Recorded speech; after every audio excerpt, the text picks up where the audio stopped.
So I've been thinking a lot about a medieval AU for Steddie, but for this to make sense, I have to backtrack a lot. So just bear with me and come with me because this one's fun. So I've already talked a lot about Eddie on this page, but I need to talk about Steve a little bit. So for me, the best first character defining moment for Steve for me will always be when he comes back into the Byers' house after he left to help Nancy and Jonathan. And somewhere else, I will talk about genre conventions and fuckery and why that's the best things that Stranger Things does when it does it, but that is not this.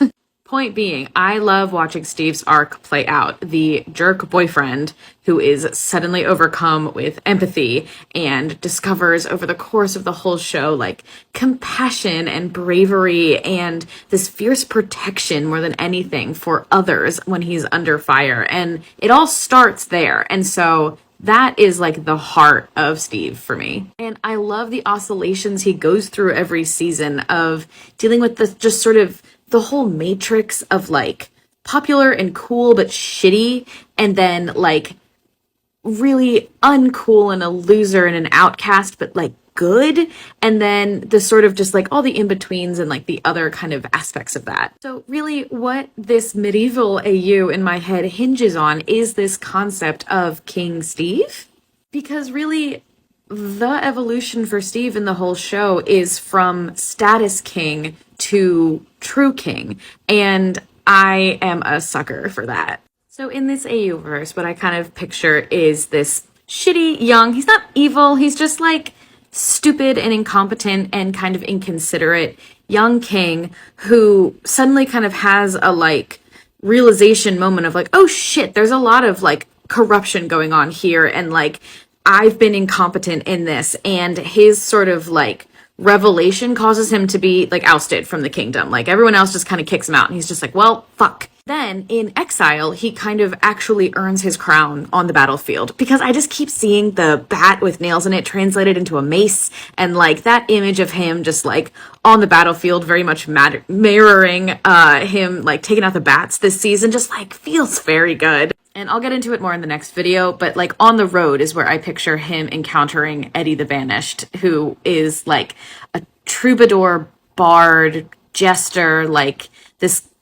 carnivalesque character who is disruptive to the social order on his own terms. And just the way that they would play off each other, they already do, and they would in this verse, is just so compelling to me. Now we're going to talk about Eddie and then the two of them together. So in the other video, I kind of mentioned offhand that I think of Eddie in this AU as a carnivalesque figure. So I just kind of want to expand on that for a second. So in media analysis stuff and everything and social commentary, it's a term for the things, figures, actions, events that liberate and subvert the social functions that are normally going on through humor and chaos. And I love those things. And sometimes those are used very purposefully by political and power structures. In the classic would be in medieval times, providing a festival day for the people who were working all of the time to let off some steam. Because if you didn't provide a place for it, the steam would escape in other ways that would, result in people dying and whatever. So it was an incorporated part of the function of society. And court jesters actually worked that way too. They were a specific person there to make fun of the king, so that the making fun of the king happened on his terms too. But so the relationship between kings and court jesters is interesting. And I'm not saying it was gay, but you could make it gay if you were writing about it, and that's what I would do. And there was that production of A Midsummer Night's Dream where Puck runs on stage and kisses King Oberon, and it's just something in that in my head is very the king and the court jester, and everyone else is welcome to fuck off if they don't like it. But anyway, Eddie, I think, would absolutely be this type of figure. And I think it would be really interesting if he was someone who was sort of, for a while, in the accepted chaotic realm, and then something happened that pushed him into the no longer acceptable chaotic realm, which is very much what happens to him in the show. He's sort of like, yeah, there's the loser table, and then suddenly there's the, oh my god, the murderer. And it's interesting to see what that would do to the character, to be like allowed to be on the fringe, and then when he goes too far. And again, whether that's his fault or not, or if it's something else that happened. And if we're talking about this corrupt kingdom, like it probably wasn't him, it was something else. And I've been talking about that a lot more in my other videos about like what adding vampirism to Eddie would kind of bring out for him, but specifically thinking about it in terms of Steddie. And then in the next video, I will talk about it in terms of this AU. I just think it would be really interesting to explore the fact that these are both characters who, even though they're coming from very different places with it and different relationships with it, they are both pushing past preconceived notions that they had for themselves and that others had for them. And that, I think, is a really interesting thing to kind of play with. So the crux of this, and, I'm picturing it in, crowns with maces and, tunics and lutes and all this stuff. But it's just true of them in any iteration, is that you have these two outsiders, one of whom always knew he would never fit in and wore that status so that others couldn't hurt him with it, made it part of his performance of life, now dealing with the fact that like he's been pushed even further out and dealing with real danger for being in that position. And then the other, who had fit in very naturally and never questioned wanting to fit in or the fact that he fit in until he realized that there was something wrong with the thing that he was trying to fit into, and how horrifying it was to feel how quickly society spat him out when he deviated from that.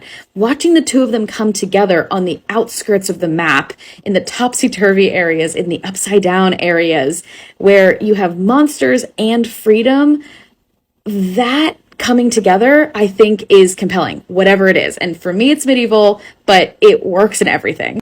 And I picture this specifically in like a fantasy medieval setting, not so much as like dragons, but more in the sort of like, what do you know of dead Welsh kings Raven cycle kind of fantasy? I just love all of that stuff that's sort of like, are they dead or are they immortal? And is there a difference? And are they forever young or eternally old? And all of that kind of stuff. And musicians and Pied Pipers as guides for the dead and through the underworld, and the outskirts being kind of all of those things all at once. And I think that works really well for where Eddie's at in things, because I just keep having this picture in my head of him walking along beside Steve, like, with his face sometimes a skull.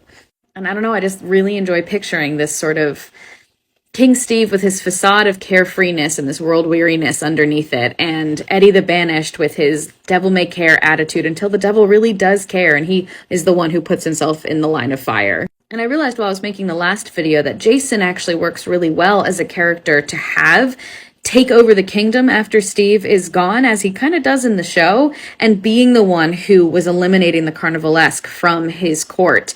And then the idea of King Steve and Eddie the Banished returning to kind of liberate the town again is really interesting. And I just feel like you could do a lot with that idea.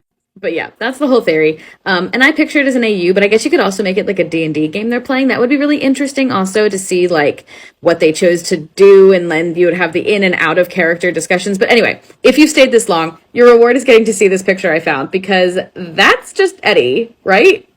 Okay, bye.